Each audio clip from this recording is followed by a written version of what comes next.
تو 5 دقیقه میخوام پیتزا درست کنم. تو 5 دقیقه میخواد پیتزا درست کنه، اونم بدون خمیر. بابا 5 دقیقه شد. بیا زه کاری که داری میکنی.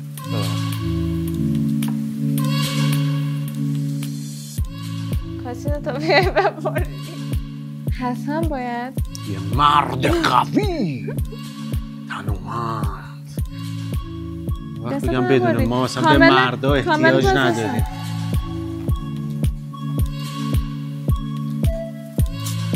بچه‌ها اینجاها رو میتونید بگید اگه خیلی سفت و خشک بود.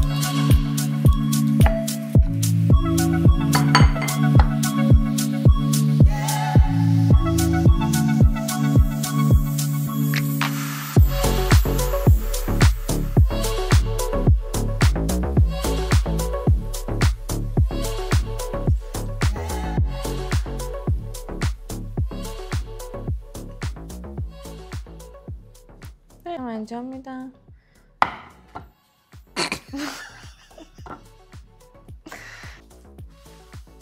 اون خورده نونا دور نریز. میخواد خورد میکنید. فلفل دلمه.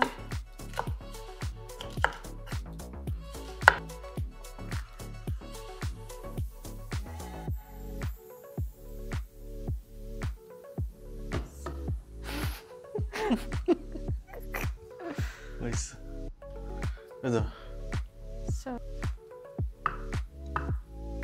اینجا ده. برای چه گیاهیه؟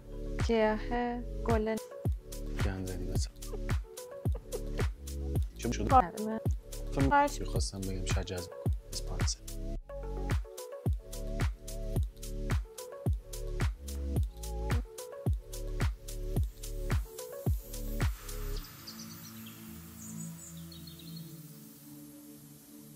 بذاریم این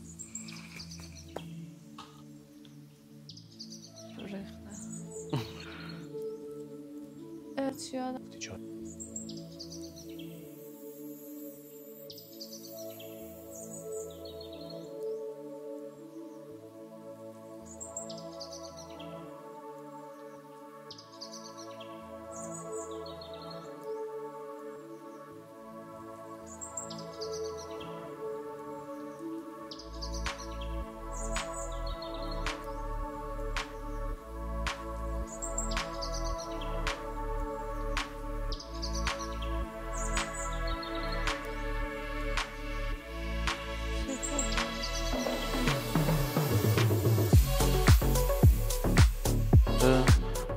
دقیقه شد. بیا همینجا خوبه.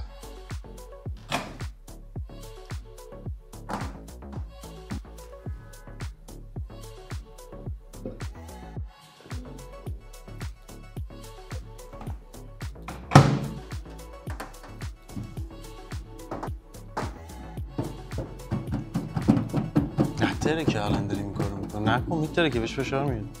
چیزیه مگه؟ آره چیزیه. یا المنته. اینو بزن. شرط ببندی. میبینیم شرط میبنده. شرط ببند. شرط میبندی برو.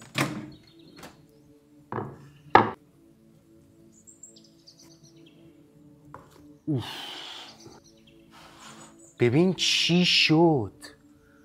وای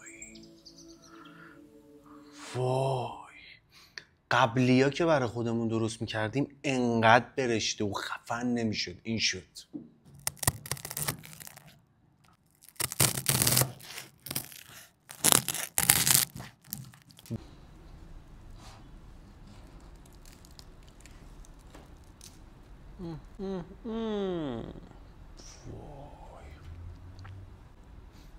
امیدوارم که دلتون نخواد، هرچند شعاریه.